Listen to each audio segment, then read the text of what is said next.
I think one of the wonderful things is that we're all so patient with each other. It's very, very rare that one of us takes a huff. And I really value that acceptance. And I can see when people are struggling. And it's good. I like to be able to see that, and I like to be able to think, well, this is what I can do to make it better, this is how I can help, this is how I can support. And it's done for friendship's sake, it's not done because you have to. It's just a nice thing to do for other people.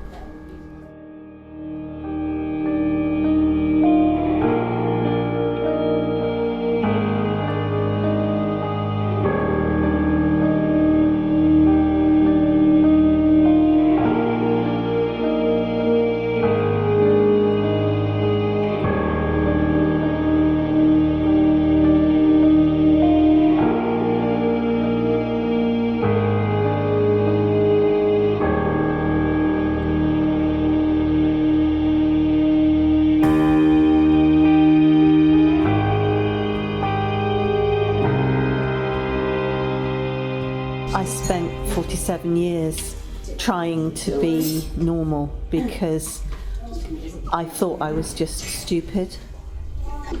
I knew I wasn't stupid in the sense of education and getting qualifications, but I thought I was mad, bad and dangerous to know. And what the diagnosis did for me is say, it's okay. You're not, you're like this, you're not less, you're not more, you're just different. I have great attention to detail. I'm very determined.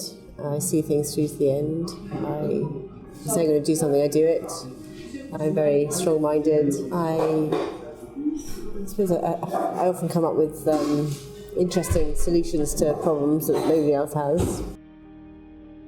You've got the one end of the spectrum where you've got quite disabled, obviously disabled people. And the other end of the spectrum, you've got essentially invisible autistics. I think society doesn't know enough about it. Society's got a very stereotypical view of what an autistic person is, and until that changes, I think we're going to struggle.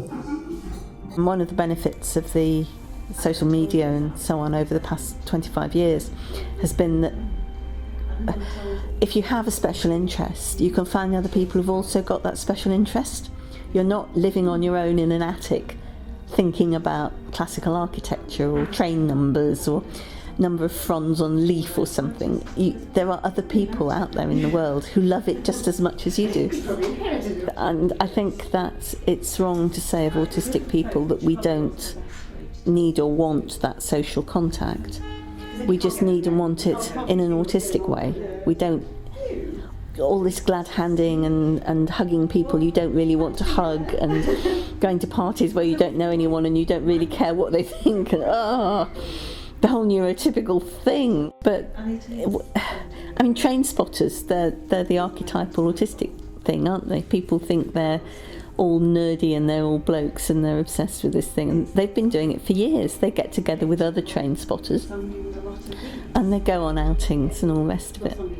And I rather feel that social media is like that, so that other people who are interested in the weirder kinks of 13th century French monastic architecture, we can get together and talk about it.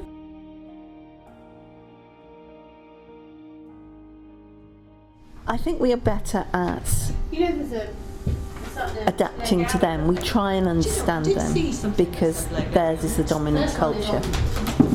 But it's such a relief to come to a place like this and be amongst others of your own kind, where if something goes wrong or you interrupt or you're struggling with words like I was earlier, and it's understandable. Nobody gets cross about it at all, and that really is lovely.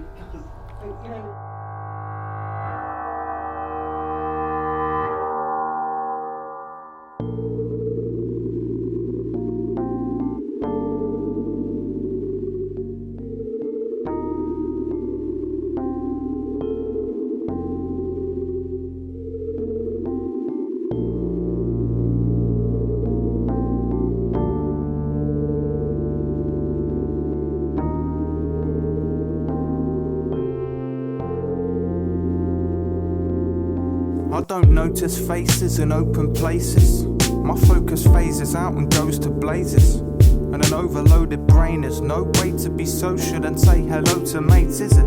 It's made me feel alone for ages, because I know there's no hope to change it. To most, the face is an open page. To me it's closed, the prose erased. And how am I supposed to behave when nobody's taken a moment to show me the way? But it's okay, I still hope and pray the status quo can change. And I still scope the skies, waiting for blokes in capes. And I'll fly when I know how I'm supposed to behave. So won't you take a moment to show me the way? We ought to stick around, be autistic and proud. We ought to stick around, we ought to stick.